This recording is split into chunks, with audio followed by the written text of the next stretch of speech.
नया टॉपिक शुरू करने जा रहे हैं, जो टॉपिक है व्याकरण। अभी तक हमने हिंदी का विकास क्रम देख लिया है। हिंदी में संवैधानिक विकास क्रम हम हिंदी का देख चुके हैं और आज से हम डिस्कस करने वाले हैं व्याकरण। देखिए व्याकरण क्या होता है। व्याकरण किसी भी भाषा का, ठीक है, भाषा को समझने के लिए, भाषा को लिखने के लिए, बोलने के लिए, सही उच्चारण करने के लिए, सही लिपिबद्ध लिखने के लिए व्याकरण का ज्ञान होना बड़ा आवश्यक है। ठीक है, बिना व्याकरण के ज्ञान के हम क्या कर सकते हैं, किसी भाषा को न तो उच्चारित ढंग से कर सकते, न लिख ढंग से सकते, न बोल ढंग से सकते। ठीक है, तो आप यूं मान लीजिए कि बिना व्याकरण के भाषा कुछ नहीं है, बिना व्याकरण के ज्ञान के हम उस भाषा में कुछ नहीं कर सकते हैं। तो व्याकरण की हेल्प से ही हम उसे बोलना, लिखना या पढ़ना सीखेंगे। ठीक है, अब आ जाइए कुछ छोटे छोटे डेफिनेशन पे जो आयोग पूछ लेता है, जो क्वेश्चन में पूछ लिए जाते हैं। तो ध्वनि क्या होती है। देखिए ध्वनि क्या होती है। ध्वनि होती है भाषा की सबसे छोटी इकाई, भाषा की सबसे छोटी मौखिक इकाई, सबसे छोटी मौखिक इकाई। ठीक है, इसे क्या कहते हैं, भाषा कहते हैं। ठीक है, इसे क्या कहते हैं, भाषा कहते हैं। उसके बाद अगर बात करें, अगर मौखिक है, आपने लिखा नहीं है, ध्वनि है जैसे क ख, लेकिन आपने लिखा नहीं है, अगर आपने उसे लिख दिया है, ठीक है, तो वो क्या बन जाएगा, वर्ण बन जाएगा। तो वर्ण क्या हो गया, भाषा की सबसे छोटी लिखित इकाई, लिखित इकाई। ठीक है, यदि उसे लिख दिया गया है और वो सबसे छोटी होती है, ठीक है, जैसे क हो गया, ख हो गया, ठीक है, तो वर्ण का कभी अपना अर्थ नहीं होता। क का कोई अर्थ नहीं है, ठीक है, अ का कोई अर्थ नहीं है, तो वर्ण का कोई अर्थ नहीं होता। लेकिन शब्द है, वर्ण से मिलकर क्या बनते हैं, वर्णों के सार्थक योग को क्या कहते हैं, शब्द कहते हैं। वर्णों के सार्थक योग को शब्द कहते हैं। और शब्द का कोई अपना अर्थ होता है, शब्द का क्या होता है, अपना अर्थ होता है, तो शब्द का अर्थ निकलता है। ठीक है, तो अर्थ के आधार पर भाषा की सबसे छोटी इकाई, अर्थ के आधार पर भाषा की सबसे छोटी इकाई, सबसे छोटी इकाई। परंतु क्या होता है मित्रों, शब्द का अपना अर्थ होता है, लेकिन शब्द का कोई भावार्थ नहीं होता। भावार्थ के लिए हमें किसके पास जाना पड़ता है, भावार्थ होता है किसी भी लोकोक्ति का, मुहावरे का, किसी वाक्य का। तो जो अगर हम बात करें भावार्थ के आगे अर्थ भावार्थ के टर्म पर, तो सबसे छोटी इकाई हमारी जो होती है वो होता है वाक्य। तो वाक्य हमारा भावार्थ की अगर हम बात करें तो सबसे छोटी इकाई होती है। ठीक है, तो वाक्य क्या है, भावार्थ के आधार पर भाषा की सबसे छोटी इकाई। तो यदि मित्रों आपसे पूछ लिया जाए, क्वेश्चन पूछ लिया जाए डायरेक्टली कि भाषा की सबसे छोटी मौखिक इकाई कौन है, तो आपको क्या बोलना है, ध्वनि। ठीक है, वर्ण क्या होता है, भाषा की सबसे छोटी लिखित इकाई। उसके बाद शब्द आता है, अर्थ के आधार पर सबसे छोटी इकाई। तो शब्द का कोई अपना अर्थ होता है, लेकिन शब्द का कोई अपना भावार्थ नहीं होता है। लेकिन वाक्य क्या है, भावार्थ के आधार पर भाषा की सबसे छोटी इकाई क्या होती है, वाक्य होती है। तो आई थिंक ये चीजें आपको क्लियर हो गई होगी। यहां से क्वेश्चन पूछ लिया था यूके SSC ने कि सबसे छोटी इकाई क्या होती है। ठीक है, तो आपको याद रखना है, वर्ण क्या होती है, सबसे छोटी लिखित इकाई होती है। ठीक है, अब वर्ण क्या होते हैं, वर्ण के प्रकार क्या होते हैं, तो इसको हम डिस्कस करेंगे। ठीक है, तो मैं थोड़ा सा इसे इरेज कर लेता हूं पहले। ठीक है, तो अब आ जाइए हमारे मुख्य बिंदु पे, जो आज का हम डिस्कस करने वाले हैं वो है वर्ण। ठीक है मित्रों, कौन सा, वर्ण। ठीक है, तो देखो वर्ण क्या बताया था मैंने आपको, वर्ण क्या है, लिखित, भाषा की अगर लिखित इकाई की बात करें तो सबसे छोटी लिखित इकाई। जैसे क्या हो गया, क ख ग अ आ ई, और वर्ण का कोई अर्थ नहीं होता, ये मैं पहले ही डिस्कस कर चुका हूं। वर्ण कितने प्रकार के होते हैं, तो मित्रों पहला क्वेश्चन यहीं से बनता है कि वर्ण कितने प्रकार के होते हैं। तो वर्ण कितने प्रकार के होते हैं, स्वर और व्यंजन। कितने प्रकार के होते हैं, स्वर और व्यंजन। ठीक है, आज हम जो क्लास में डिस्कस करेंगे वो सिर्फ स्वर की बात करेंगे और स्वर के टाइप्स की बात करेंगे। तो पहला यहाँ पे आता है हमारे पास स्वर। तो स्वर क्या होता है मित्रों? जो वर्ण किसी दूसरे वर्ण पे डिपेंड नहीं रहता, निर्भर नहीं करता, ठीक है। जो वर्ण किसी दूसरे वर्ण पर, जो वर्ण किसी अन्य वर्ण पर, जो वर्ण किसी अन्य वर्ण पर निर्भर नहीं करते, निर्भर नहीं करते, अर्थात क्या होते हैं? स्वतंत्र होते हैं, स्वतंत्र होते हैं। स्वतंत्र होते हैं से क्या मतलब? किसी की जरूरत नहीं है, ठीक है। तो 2 पॉइंट्स हो गए कि ये किसी पे निर्भर नहीं करते, स्वतंत्र होते हैं। एग्जाम्पल की बात करें तो एग्जाम्पल हमारे पास होता है अ, आ, ई, उ, रे, ए, ऐ, ओ, औ, अंग, आह। अब जो ये 2 होते हैं लास्ट में, टोटल नंबर अगर टोटल की बात करें कुल स्वर कितने होते हैं तो कुल होते हैं 13। लेकिन जो अंग और आह होता है इन्हें बोला जाता है आयोगवाह। क्या बोला जाता है? आयोगवाह, ठीक है। तो आयोगवाह होते हैं हमारे पास 2, अंग और आह। आयोगवाह न बोले जाने का इनका पीछे रीजन है कि ये किसके साथ वहन नहीं होते हैं, तो ये व्यंजन के साथ आपको कभी नहीं मिलेंगे। अंग और आह किसके साथ नहीं वहन होते, तो ये व्यंजन के साथ वहन नहीं होते। तो अर्थात आपको अंग और आह हमेशा कहाँ मिलने वाले हैं? स्वर के बाद में आपको ये अंग और आह मिलने वाले हैं, ठीक है। तो टोटल कितने हो गए हमारे पास स्वर? 2, 3, 4, 5, 6, 7, 8, 9, 10 और 11। तो टोटल स्वर अगर आपसे पूछ ले तो टोटल तो 13 होते हैं, लेकिन नॉर्मली स्वर जो होते हैं वो कितने होते हैं? 11 होते हैं। तो क्वेश्चन आपसे इस प्रकार पूछेगा कि स्वर कितने होते हैं, तो स्वर कितने होते हैं? 11 होते हैं।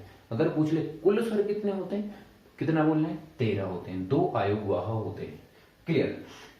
अब आ जाइए स्वर के प्रकार की। देखिए मैं इसका एग्जांपल दे देता हूं यहाँ पे कि स्वतंत्र बोले जाते हैं। इससे क्या तात्पर्य निकलता है, इससे क्या तात्पर्य निकलता है? तो मित्रों यहाँ पे इससे तात्पर्य निकलता है, जैसे मैं बात करूं अगर आपके अगर आप उच्चारण करते हैं अ का उच्चारण करते हैं तो अ बोलने में कोई दिक्कत नहीं है, अ को किसी की जरूरत नहीं है। वैसे ही आप ई बोलो, वैसे ही आप ऊ बोलो, तो इनका उच्चारण करने में किसी अन्य की हेल्प की जरूरत नहीं। लेकिन अगर मैं क बोलूं, क क्या होता है? व्यंजन होता है। तो व्यंजन दूसरे पे निर्भर करते हैं, ठीक है। तो ये डिपेंडेंट होते हैं किस पे? स्वर पे। तो इन्हें स्वर की जरूरत होती है। तो क को अगर मैं स्वर रहित कर दूं तो मैं हलंत लगा दूंगा, यहाँ पे स्वर रहित क हो जाएगा। तो इसके बाद क्या होगा? अ। तो क कैसे होता है? क स्वर रहित का प्लस अ का संयोग होता है, ठीक है। तो इसमें किसकी जरूरत पड़ रही है? हमें अ की जरूरत पड़ रही है। तो ये स्वतंत्र नहीं है, ये डिपेंडेंट है ऑन किस पे? स्वर पे, ठीक है। अब आ जाइए स्वर के प्रकार पे। तो दूसरा क्वेश्चन यहीं से बन जाता है, ठीक है। स्वर के प्रकार। अब स्वर के प्रकार अलग अलग कैटेगरी में इसका वर्गीकरण किया हुआ है, ठीक है। तो कैसे? मात्रा सबसे पहला आपका ये वाला है, ठीक है। मात्रा उच्चारण के आधार पर, ठीक है। मात्रा और उच्चारण के आधार पर। उसके बाद ओष्ठ की आकृति के, जीभ की क्रियाशीलता के आधार पर और तालु की स्थिति के आधार पर आप कैटेगराइज करते हैं, आप वर्गीकरण करते हैं। किसका? स्वरों का वर्गीकरण करते हैं।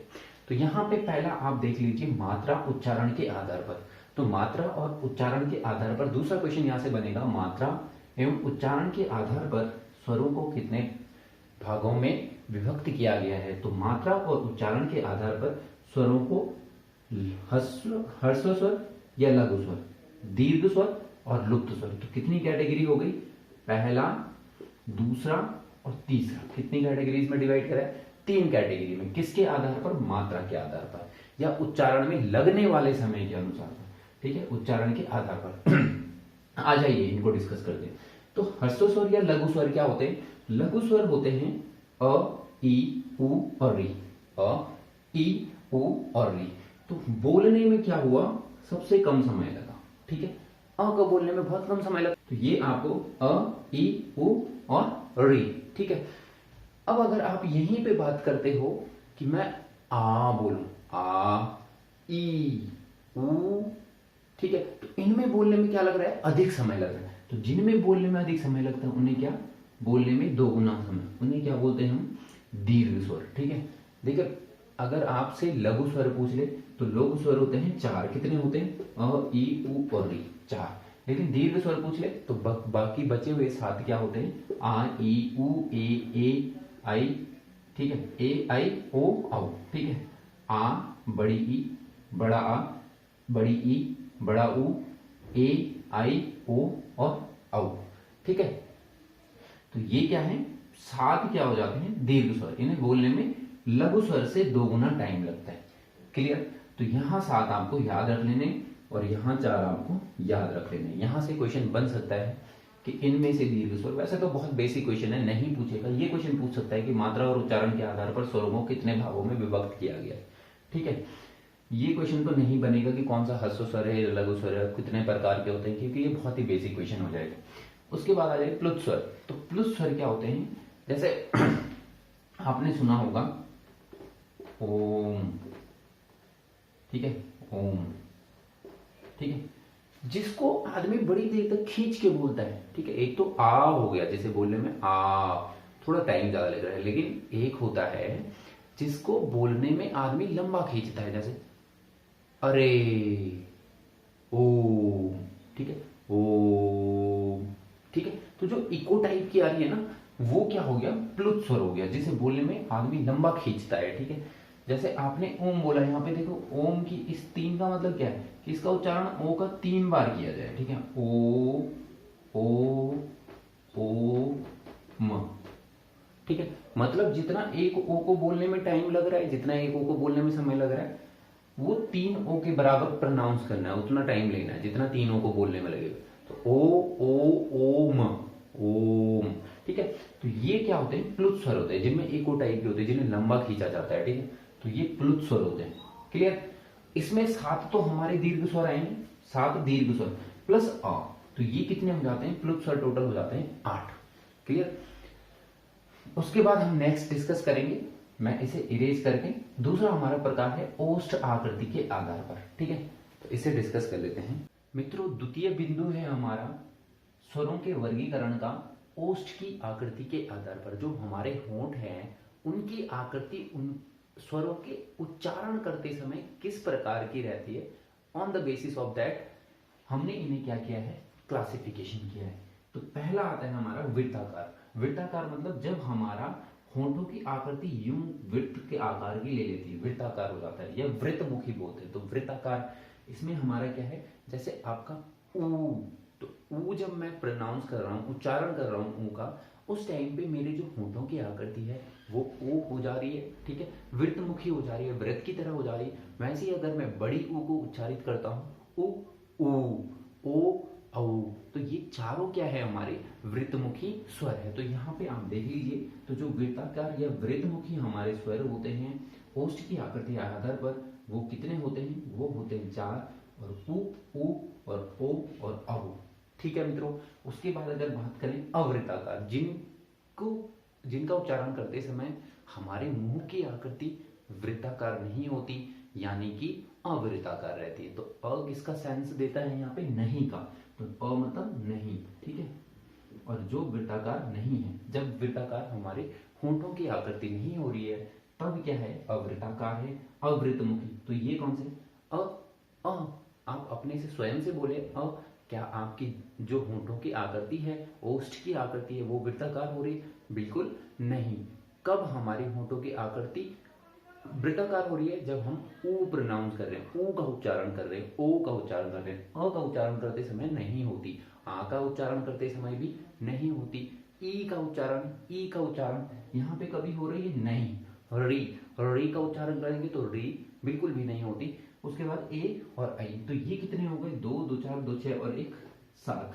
तो 7 इधर हो गए और 4 इधर हो गए। तो वृत्तमुखी और अवृत्तमुखी या वृत्ताकार या अवृत्ताकार आपकी समझ में आ चुका होगा। नेक्स्ट है हमारा बिंदु, ठीक है, वर्गीकरण का जीव की क्रियाशीलता के आधार पर। जब मैं किसी स्वर को बोल रहा हूं, उस टाइम पे मेरी जीव की जो क्रियाशीलता है, वो किस भाग से, मैं जीव का कौन से भाग पे जोर पड़ रहा है, तो उसके आधार पे हमने यहाँ पे क्लासिफिकेशन किया है। तो जीव की क्रियाशीलता के आधार पर एक होते, देखो जीव को अगर मैं 3 भागों में विभक्त कर दूं, ये मेरी जीव है, ठीक है, तो ये आपका क्या हो जाएगा, पश्य भाग, ये मिडिल वाला एरिया, ठीक है, और ये क्या हो जाएगा, अग्र, ठीक है, जैसे मिडिल बोले मध्य भाग बोलो, ठीक है, मध्य भाग, ठीक है, पश्य भाग।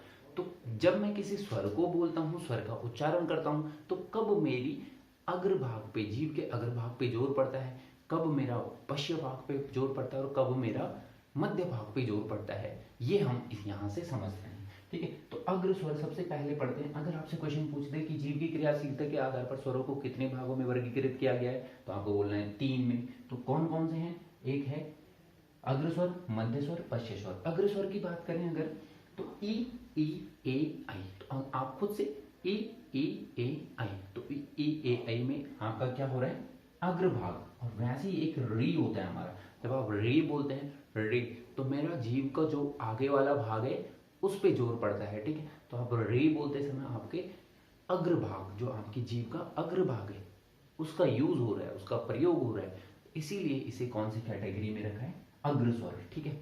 उसी प्रकार से मध्य स्वर, मध्य स्वर का कौन सा होता है, आ बोलने की कोशिश कीजिए, आपको पता चलेगा कि आपके जीव के बीच, ठीक है, बीच से आप क्या करते हैं, ये अ का उच्चारण हो रहा है, जब तो जीव के बीच वाले भाग में जोर पड़ रहा है, उसका यूज हो रहा है, तो वो मध्य स्वर। सिमिलरली हमारे लास्ट है कैटेगरी जीव की क्रियाशीलता के आधार पर पश्य स्वर। तो पश्य स्वर क्या होते हैं, जब आपकी जीव का अंतिम वाला भाग, जो पश्य वाला भाग है, उसका प्रयोग हो रहे हैं, तो उसमें है आ बोलिए मित्रों, आ उ, ठीक है, ओ औ, तो आ ओ औ, तो 5 ये हो गए मित्रों, एक हो गया आपका यहां, और बाकी बचे हुए 5 यहां, ठीक है। तो ये हो गया आपकी क्या, जीव की क्रियाशीलता के आधार पर। इन्हें याद कैसे रखा जाता है, देखिए आपको पश्य स्वर में याद रखने की कोई जरूरत नहीं है, आपको बस ये ध्यान में रखना है कि जिनकी जो शब्द इस तरीके से शुरू होते हैं, इस तरीके से शुरू होते हैं, देखो आ उ, बड़ी उ, ओ और औ, ये सारे के सारे क्या हैं, पश्य भाग से बोले जाएंगे, ठीक है। अ के अलावा, अ को छोड़ दीजिए, ठीक है, बाकी अ के अतिरिक्त जितने भी हमारे इस प्रकार से बनते हैं, ठीक है, वर्ण, वो सब स्वर कहाँ जाते हैं, पश्य भाग में जाते हैं। उसके बाद बचे कहाँ, ई ए आई और री कहाँ चले जाएंगे, अग्र भाग में चले जाएंगे। तो अग्र के हो गए 5, एक हो गया हमारा मध्य का, और बचे हुए 5 हमारे किसके हो गए, पश्य स्वर के, ठीक है। तो ये क्लियर हो गया होगा।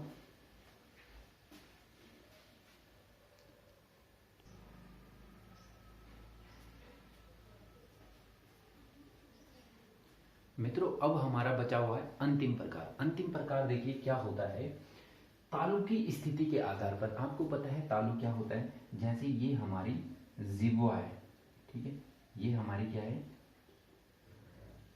जिह्वा, ठीक है, और ये आपका तालु है, ये वाला ऊपरी भाग, आपके मुंह का ऊपरी भाग जो होता है क्या होता है, तालु होता है। ये क्या है, तालु, ठीक है। यहां पे इस पे आगे होता है मूर्धा, क्या होता है, मूर्धा, जहां से बस आपके दांत शुरू होने वाले हैं, ऐसे टच कीजिए, जहां पे आपके दांत शुरू होने वाले हैं उस भाग को मूर्धा कहा जाता है। और यहाँ पे आपके दंत वाला भाग क्या हो जाता है, दंत वाला भाग शुरू हो जाता है, ठीक है। तो ये हमारा तालु वाला भाग, ठीक है। अब क्या होता है कि इसकी तालु पे उस टाइम पे आपकी जीभ, जब किसी स्वर का उच्चारण आप कर रहे हैं, तो आपका जीभ तालु के किस स्थान पर है, ठीक है, मूर्धा को या तालु के किस स्थान पे है, सपोज वो मूर्धा को छू रहा है या वो पश्य भाग पे लगा हुआ है, ठीक है। तो अगर मैं बात करूं ठीक है, कि जैसे आप ये मान लीजिए कि पहले एक बारी में ये यहां पे था, ये जिह्वा है आपकी, ठीक, तो जिह्वा यहां लग रही है, तो ये क्या हो गया, समृद्ध, क्या हो गया, समृद्ध। तो जैसे आपकी जिह्वा आपके दांत पे लग जाएगी तो बंद हो जाएगा, मुंह क्या हो जाएगा, बंद हो जाएगा, तो समृद्ध क्या हो जाएगा, बंद हो जाएगा।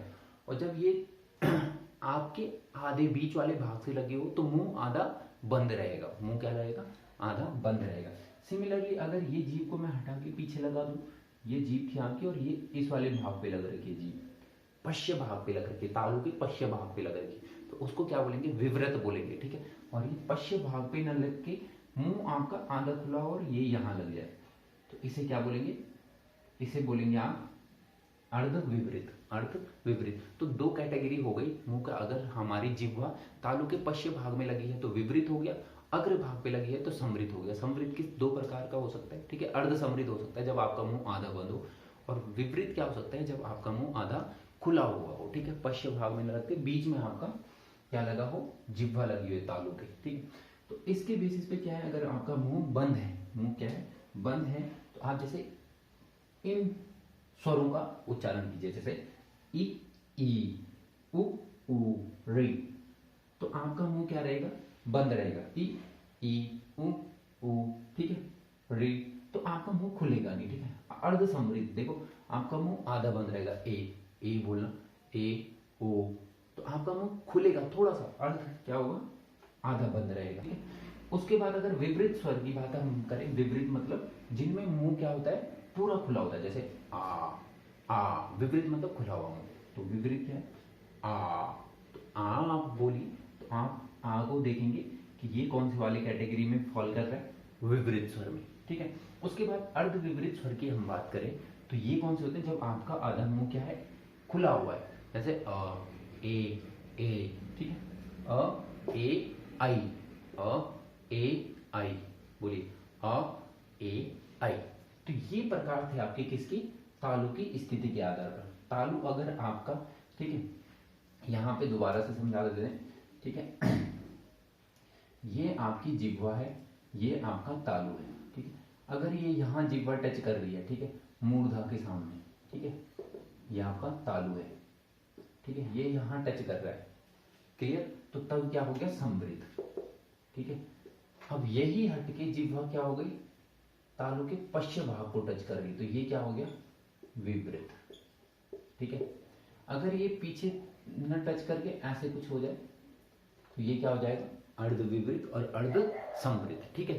तो ये कितने प्रकार हो गए आपके, चार। तो तालु की स्थिति के आधार पर चार भागों में हमने स्वरों को वर्गीकृत करा है। समृद्ध में कौन से आते हैं, अ, ई, उ, री। आप प्रैक्टिस कर सकते हैं, जैसे जैसे आप प्रैक्टिस करेंगे आपको पता चलेगा कि मुंह कब आधा खुल रहा है। जैसे आ है, विपरीत स्वर है, ठीक है, अ है, ए है, आई है, तो आधा मुंह खुला हुआ है, ठीक है। तो आपको क्या बोलना, आधा मुंह खुलता है मतलब अर्ध विपरीत स्वर है। अगर वैसे हमारा आधा मुंह बंद रहता है, ठीक है, ए, ओ, तो आपका क्या हो जाएगा, अर्ध समृद्ध हो जाएगा। तो ये आपको वैसे वैसे प्रैक्टिस में आता जाएगा। तो ये था स्वर और स्वरों के प्रकार, ठीक है। यहाँ से क्वेश्चन बनता है तो आप इसको प्रैक्टिस कर लेंगे। नोट्स आपको टेलीग्राम पे मिल जाएंगे, और अगर आपको वीडियो बढ़िया लगता है तो आप चैनल को सब्सक्राइब कर दीजिए। उसके बाद हम ये सिलेबस कंप्लीट कराएंगे। अभी 5 दिन की छुट्टियां पड़ेंगी तो उसमें हम काफ़ी सारी चीज़ें क्लियर कर देंगे, काफ़ी सारा सिलेबस हमारा कवर अप हो जाएगा। मैं कोशिश करूंगा कि एक दिन में 2-3 वीडियोस भी यहाँ पे हम डाल के जल्दी से हमारे जो टॉपिक हैं सिलेबस में उनको कवर अप कर दिया जाए। बाकी मिलते हैं नेक्स्ट वीडियो में। अगर कुछ डाउट होते हैं आप कमेंट बॉक्स में जरूर कर दिया कीजिए, ठीक है। बाकी टेलीग्राम ज्वाइन आप कर लीजिए ताकि PDF वहीं पे आपको सारे नोट्स मिल जाते हैं, ठीक है। तो मिलते हैं नेक्स्ट वीडियो में, तब तक के लिए बाय बाय, जय हिंद, जय भारत।